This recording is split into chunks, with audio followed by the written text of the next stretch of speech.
Hey, what's up, everybody? I am Lupine Fiasco. And I am Xander. We are here with one of the conquest matches for Golden Gate Battlegrounds.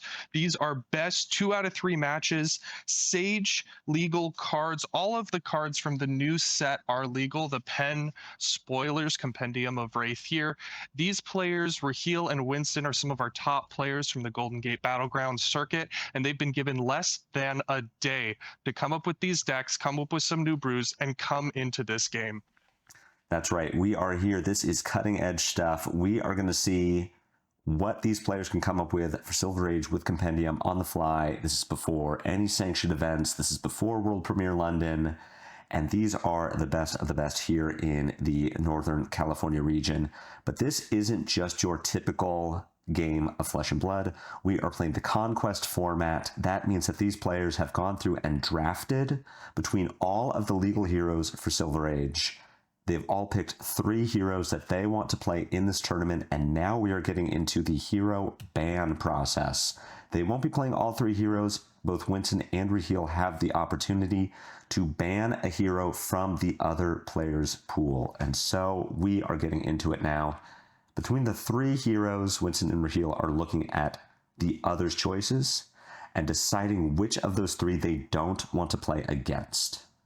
The real challenge here is they have to win a game with each of the 2 heroes that they keep. And we can see right off the bat, Icelander and Dromai being the picks to get banned. So Winson has to win 2 games with each of these heroes. Raheel has to win 2 games. They're picking their first hero. Looks like Fang versus Vincent. Yes, this is going to be a very exciting game. For those of us in NorCal, we all know that Raheel is a ride or die Fang player. So very interesting to see that Winson is playing Raheel's BFF, best friend Fang. I think that's some of the fun of this format is it allows players to look at some new heroes, try things they haven't tried before, pick 3 heroes. I know traditionally in the Conquest format, you could not pick 2 of the same class, which further spreads the pool. But in this case, with the draft, we allowed players to pick 2 of the same class to try to give them a little bit of a better chance, not bricking out on those choices. Seeing that Winson, I don't know if this was a die roll or a seeding. I'm assuming that Vincent chose to go first, as Vincent typically wants to do.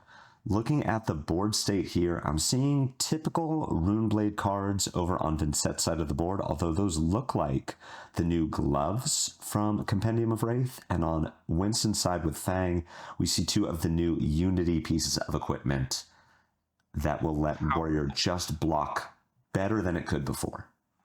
Very, very powerful things to have in Silver Age. And we see Vincent here set up a couple rune chants, set up an arsenal, tried to get a little bit into banish. Looks like it had to be a pummel there on the banish, but a good place to be with 3 rune chants ready to pass into Winson now, hoping to get some early damage in with these daggers. Notably, Winson is on AB0, so Raheel is able to start the game up a point, as he did push 1 arcane damage by sending Rune Rager Swarm with that rune chant created by Vincent before playing Read the Runes.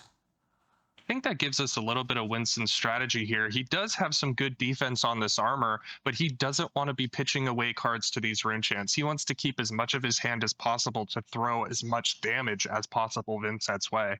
I think that's a great strategy. You're playing Fang, even in Silver Age. We see that Winson is not trying to do anything cute or clever. He is playing Fang, as Fang is meant to be played in Classic Constructed, the way we all know.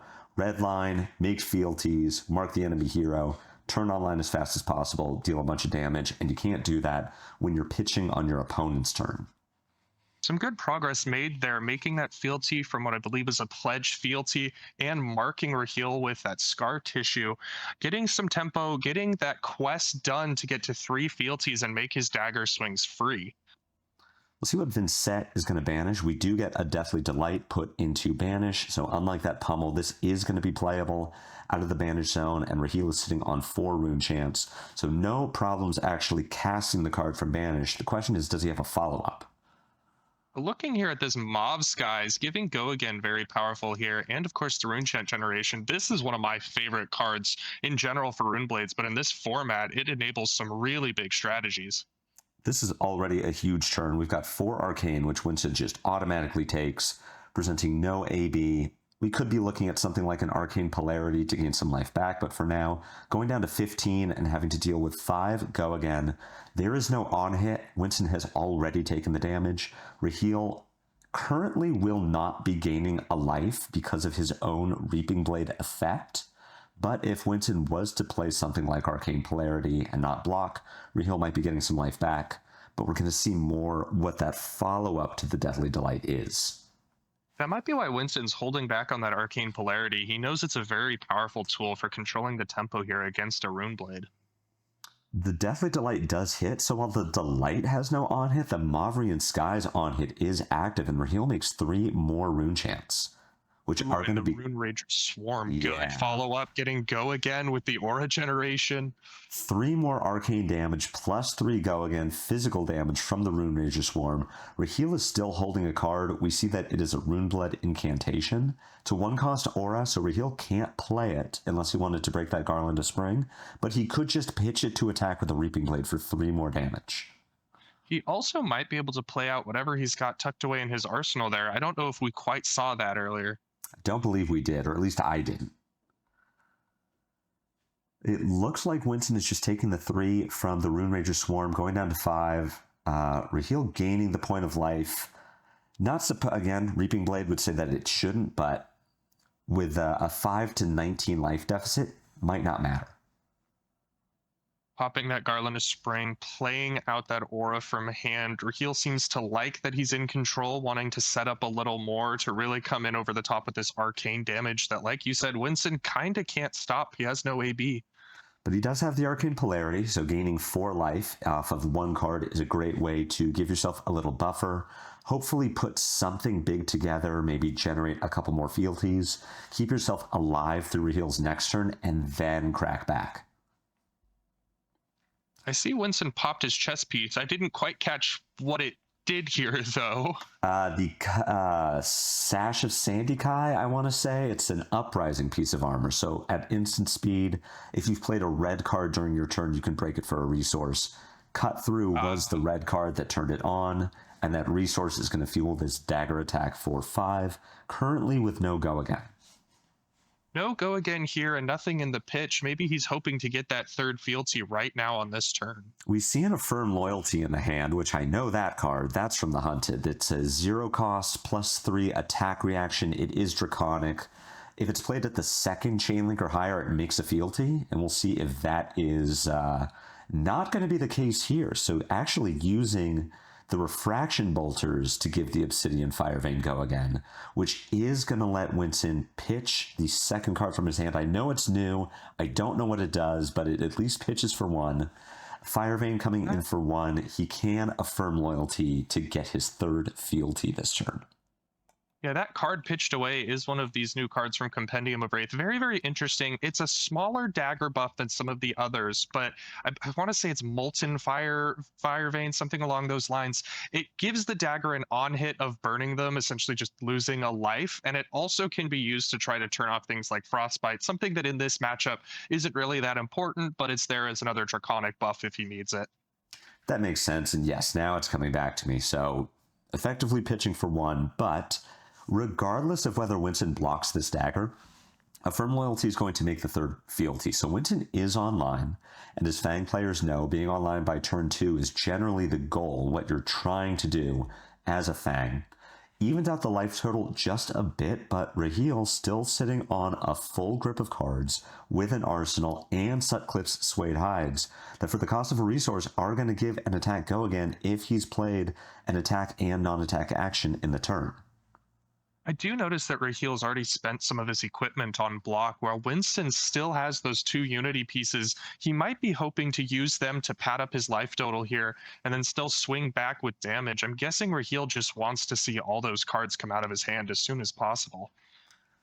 Raheel definitely trying to push damage here. Winson is in a great spot to play defense because he no longer needs to pitch for the daggers. So if he can just sit on 1 Draconic attack reaction, he'll be able to present at least a 1-card 5 and sit on those 3 fealties. But Raheel banishes a Phantom Wraith at the start of his turn thanks to the Vincent effect, makes a Rune Chant, and makes a 2nd Rune Chant from the Runeblood incantation. So we are sitting on 2 arcane with 5, and the Malefic Incantation was the non-attack this turn, Sutcliffe's Suede Hides could be played. Winson also aware of that fact, doing what a good player does, reading his opponent's cards, making sure he understands the possible implications of this. I mean, Phantom Wraith here, if that's a red, comes in for 7, if I'm not mistaken. Winson definitely has to put some block in front of this and be ready for what's coming after. And even if he doesn't block it out fully, he still needs to be aware that we've got 1 rune chant sitting on the table. Sutcliffe's Suede Hides can give the Wraith go again, and so if he drops down to 2 or 3, if Raheel has any way to make rune chants with go again, then send the Reaping Blade, Winson just dies. It's a scary spot to be across the table from a rune blade that has the tempo against you. We've got the Unity piece being blocked with a card from hand, so that Unity is going to get +1. It has temper. I believe Phantom Wraith attacks for 5, so we've got a full block out. The Sutcliffe Suede Hide is used, pitching a blue from hand, floating 2 resources. That card in hand is a Phantom Banshee, which is a 3-cost 7, but Raheel sitting on the Deathly Wail in Arsenal. We got finally able to use that Arsenal card from really early in the game. I mean, these Silver Age games with 20 life, they do still go fast. I mean, you could look at that card and say it's been there from the beginning. We're already down to low life, but also we're only on turn 3 here. Mm-hmm. We do have these. This game is going very fast, and because Winson has taken arcane damage this combat chain, that Deathly Wail is going to make a rune chant on Raheel's side of the board. Plus, we've got the Runeblood Incantation popping next turn. Plus, we've got a potential trigger from Malefic Incantation from whatever attack Raheel might have. Things are spiraling for Winson, but he's sitting on 2 cards in hand, 1 card in Arsenal, 2 daggers, and no need to pitch. So we're going to see how much damage Winson can put together and how many cards Raheel needs to give to stay alive.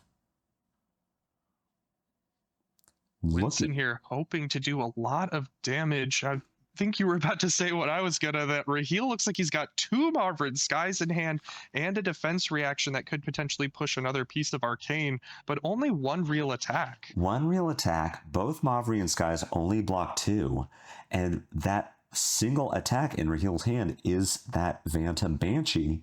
Not the same one we saw him pitch, but the same card. It is a 3 cost. Raheel is only sitting on a single rune chant, and because he's playing the new gloves that would return an aura from the graveyard to hand, and not something like Runehold Release that Rune Blades typically were using that would make a rune chant, Raheel can't actually send an attack action card this turn. The best he can do is pitch to send the Reaping Blade.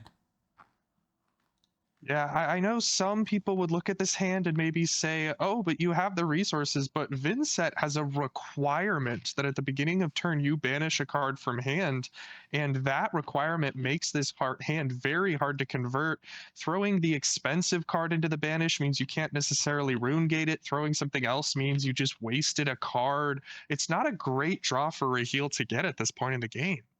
He does manage to keep himself stable at about 7 life. We've got Winson taking a point of damage from that Sigil of Suffering.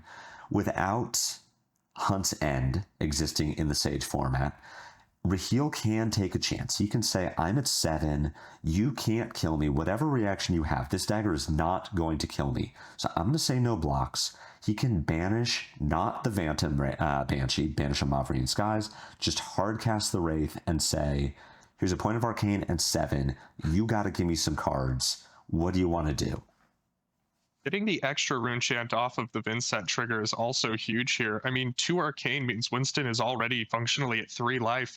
3 from the one that makes it at the beginning of turn means Winston's functionally at 2 life. This is not really that great, but I mean, Winston still has the equipment to throw in front of this if he can activate Unity. Yep. We got the 3 arcane taking Winson down to 2. Phantom Banshee coming in for 7 damage. So Winson can put 2/3 blocks in front of this and stay alive at 1. But then he really needs to either kill Raheel or take Raheel down to 1 card. Like you're saying, Viserai has a requirement. She needs to banish a card from hand at the start of her turn. So if Raheel goes down to 1 card in hand, he banishes it, makes a rune chant, can't attack, and the turn goes back to Winson with a full grip. But if Winson leaves Raheel with 2 cards or a rune gate attack that triggers off of 2 or 3 rune chants, Winson will just die. Yeah, he already has 1 rune chant here from the Malefic, another at the beginning of his next turn, another from Vincent. Winson is looking at the end of the game here if he cannot close it out on his own turn. I see at least 1 3 block in his hand with that Fire and Brimstone, and he's sitting on the 2 Unity pieces of equipment. So capable of blocking 5 with a single card from hand. That won't keep him alive, but it does mean that he gets to keep 2 cards in hand plus the card in Arsenal. Looks like he's giving him a full 7 block, trying to maintain what he can. I don't know if the Unity block necessarily there makes a whole lot of difference. It might have just been to pad the difference for a 2 block in hand. I think he's playing around second Sigil of Suffering. So if he goes down to 1 here and Raheel has the Sigil of Suffering that pings for 1 arcane, or any of the new defense reactions we've seen from Compendium that banish an aura from Graveyard, and if you do, it deals 1 arcane to the attacking hero. It's giving him that buffer, it's giving him that out to not just be dead to 1 random arcane damage on his own turn. That's true and well spotted. I mean, in these smaller deck sizes with the knowledge that there's some extra ways for Raheel to do arcane, Winson probably has to be a little more conservative than aggressive here, because you know your opponent might just have 3 more cards that would essentially say, you die for attacking me if Winson was at 1. I'm looking at Winston's hand here. I see Tooth of the Dragon, and I see, I believe, cut from the same cloth. So I'm getting hunted flashbacks here of the difficult situations that you can put the defending hero in as Fang when you just send single dagger.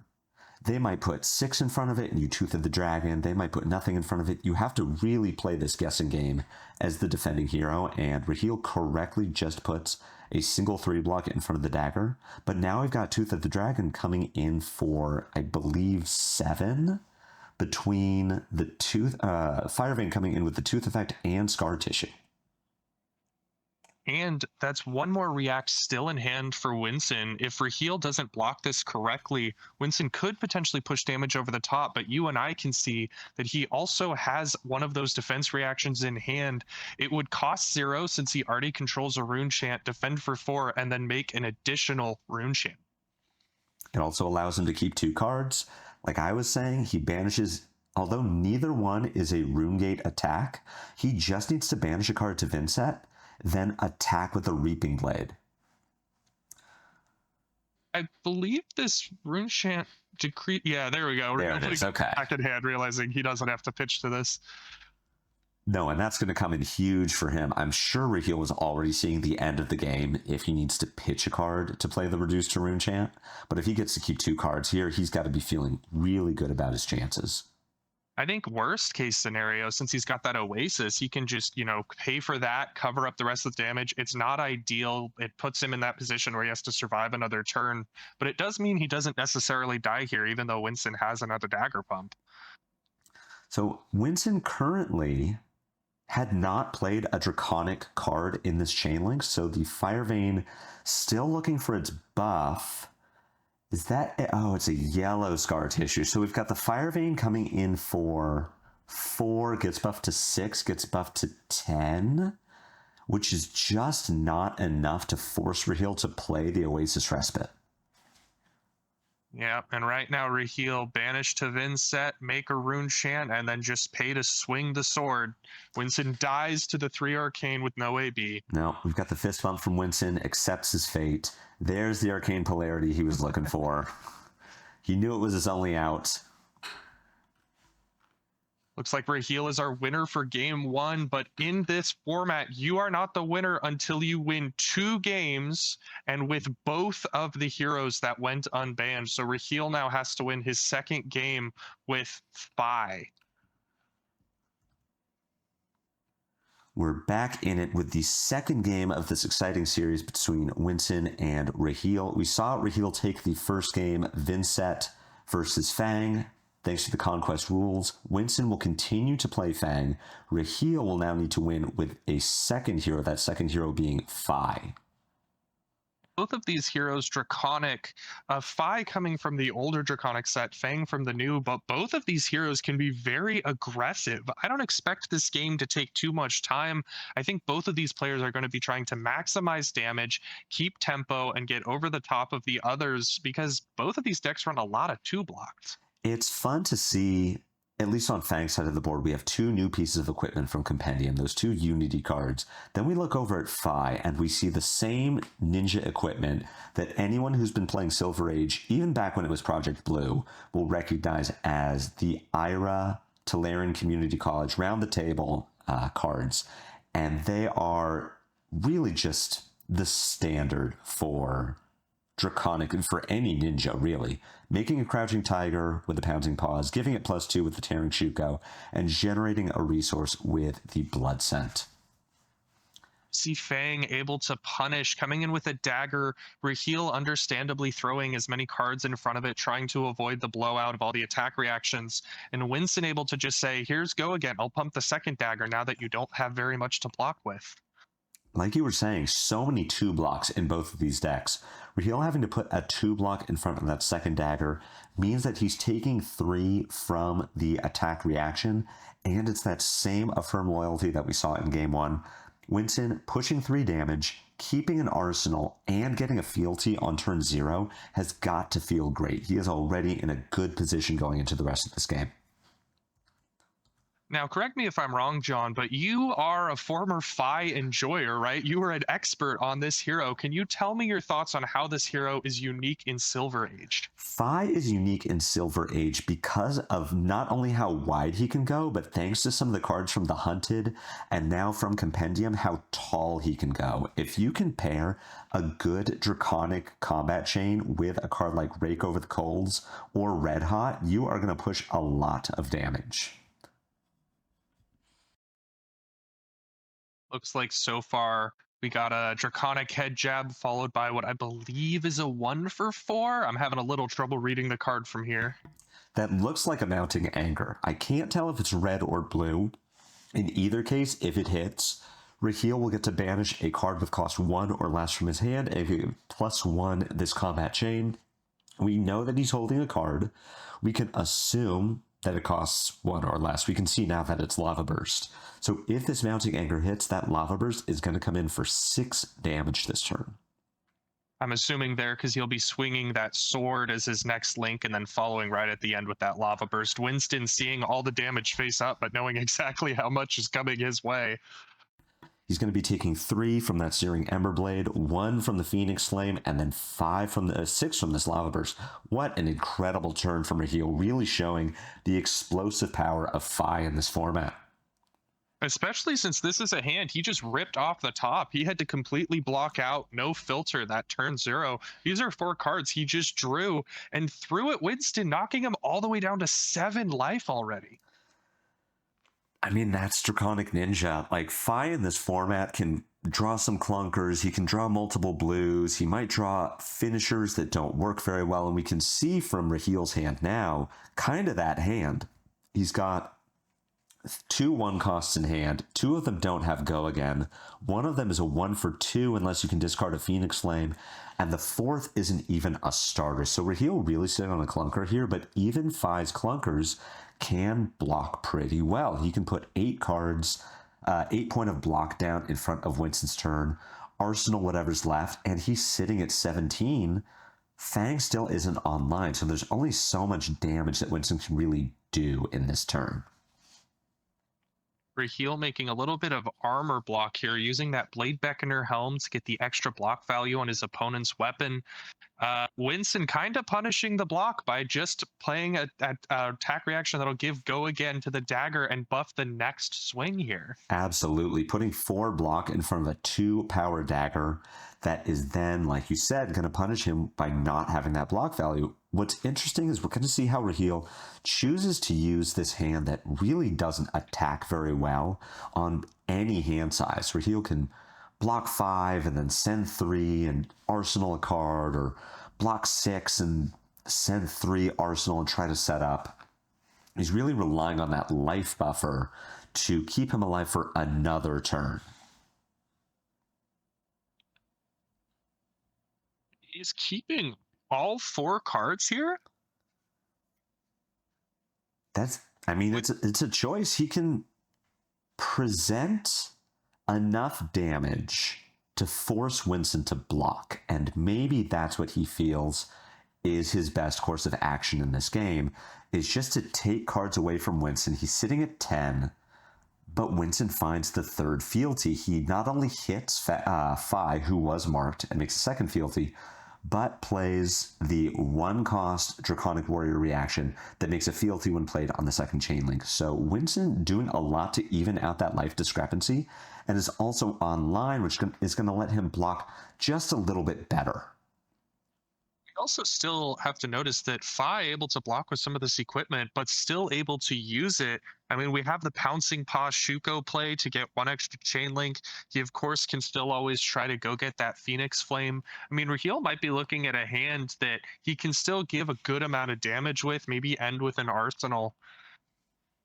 It's going to be interesting to see how he chooses to pilot this hand. That is really the difference between a good Fi player and a bad Fi player.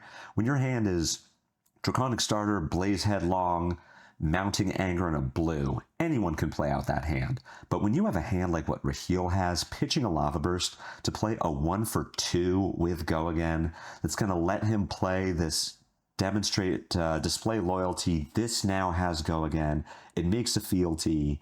Raheel can use the armor, like you were saying, to make a Tiger and a resource to attack with the Art of Dragonfire. That is what separates the good Fi players from bad Fi players. How do you navigate these clunkers? And now that he's generated this fealty, he can make this Art of the Dragonfire Draconic, which means it will do an extra 2 damage on attack that Winson can't really stop. Winson could put himself in a position where he is just dead to that too. Now we see him blocking. So the fact that he's blocking here means that he won't just die to the 2 damage that he can't prevent. But he is going to have to put cards in front of the Dragonfire itself, which also attacks for 5. Raheel pulling that equipment, just like we talked about, making that Tiger, popping Shuko. The Tiger here going to attack for 2 with Go Again. It isn't Draconic. It isn't adding anything to the combat chain. Raheel will get to make this Dragonfire Draconic, and then with those 3 Draconic chain links, pick up an Arsenal, the Phoenix Flame.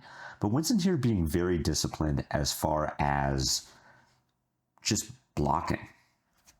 Ooh, a springboard somersault coming from the Arsenal, one of the few quality defense reactions that is allowed for the generic, any hero can use it in this format. 4 defense from Arsenal is very, very nice to cover up that ender. What a turn. I'm very impressed with how Raheel piloted that turn. I mean, we saw him have a hand that, by all accounts, should not have functioned. And he dealt 3 damage to Winson. He took 3 cards out of Winson's hand. I mean, for a hand that I really did not think was going to do anything, he presented lethal and forced Winson to give him cards. I mean, that's why these players are here. They weren't just, anyone who walked in and asked to play. These are taken from the top players in the Golden Gate Battleground circuit. These are players who play at armories, play at events, and have proven that they have the skill to rank very, very highly in Northern California. And I'm looking at Raheel's hand, and I'm looking at the life totals, and this is something that you can have in this Silver Age format, is even with drawing that hand that was kind of clunky, Raheel had to break some armor to make it work. He presented such a strong turn 1, and now it's presenting such a strong turn 3. Winson's going to have to give him quite a few cards to live through this turn.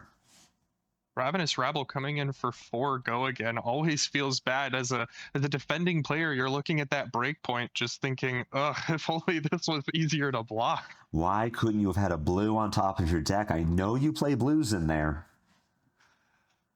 But Ravenous Rabble's always for 4. You and I both know that, John. I do know that. You have to project confidence as you play the Rabble. You say Rabble for 4, and then you reveal the top card of your deck. That's the secret.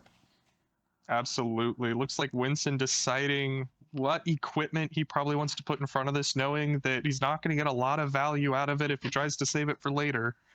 We can see that 3-block cut through in his hand is going to allow for a clean 4-block with those Unity gloves, but I'm also seeing a springboard somersault in Winson's hand. Fi, not a hero that typically plays reactions, and that somersault coming from hand only blocks for 2 and only blocks for 4 if it comes out of the arsenal.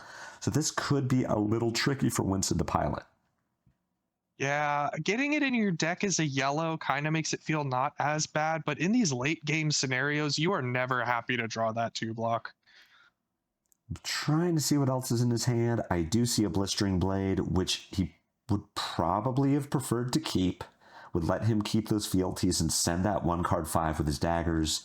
And it only blocks for 2. So we've got the Ember Blade here coming in for 3. This will have go again. Raheel is floating a resource, which is going to let him pick up and play that Phoenix Flame. Winson could take the Flame, go down to 2, keep that last card in his hand. But then he's not presenting lethal this turn, and if Fi doesn't draw a clunker, he's going to be able to keep presenting those little pieces of chip damage. That's really the benefit of the Phoenix Flame in these endgame scenarios. Is it's just every turn it's 1 point, and there's only so many times you can take 1 point before you can't. And that's the design of these ninjas, is how do I get 1 extra value out of every turn? How do I make myself just hard enough to block that you leak damage over and over again? Oh, it wasn't exposed in Winston's hand, so he couldn't have blocked with it if he wanted to. That's a rough draw here on Winston's part, just playing it out, saying, here's the dagger. I guess I mark you get an extra fealty, swing the other dagger. But, oh, that is not what Winston wants when he's trying to take cards away from this ninja. No, Winston was really hoping for something better there. But even to Winston's credit, the way that he created 2 fealties to keep his fealty stack on the back of having no Draconic cards in hand, that's masterful. I really did not think that he was going to be able to keep those fealties this turn. Yeah, those fealties can be tricky to juggle. I've seen people do some really, weird choices where you have to pop one to make something draconic or jump through hoops to make one to keep one. I think Winston has played this hero enough clearly that he's understanding of what he needs. I think maybe there's a question here on how some of these, I feel a little better knowing that there's 4 at the end, because he had to pop one to play one to make one, if I remember correctly, but luckily it's all been sorted out. Sitting on those 4 fealties, if he gets to keep this hand, I think he has a good shot at winning the game now that Fi is down into that lethal range of 2. But we can see Raheel is sitting on some gas. He does have the Brand with Cinderclaw is going to come up as the follow-up. This is 3 go again. It's going to force a card out of Winson. Raheel holding on to a Grow Clause. That is a 1-cost attack, so he can't just put his entire hand on the table. But we're going to start seeing the power of that Phoenix Flame. Raheel can play the Grow Clause, which now attacks for 5 because the previous Chainlink was Draconic, and Brand with Cinderclaw makes it Draconic itself. So if Winson was able to survive the Grow Clause, he would have had to take 1 from the Phoenix Flame. And unfortunately, that exposed being another 0-block means Winston just had to extend the fist pump. Yep, Takes a loss on this round 2, which means Raheel here is the winner in both of these rounds and taking the win then for the entire match. And that's the game. Raheel with a dominating performance, beating Winston's Fang with Vincent and Fi, and moving on to the next round of this Golden Gate Battlegrounds Conquest Silver Age event. We'll see you at the next game.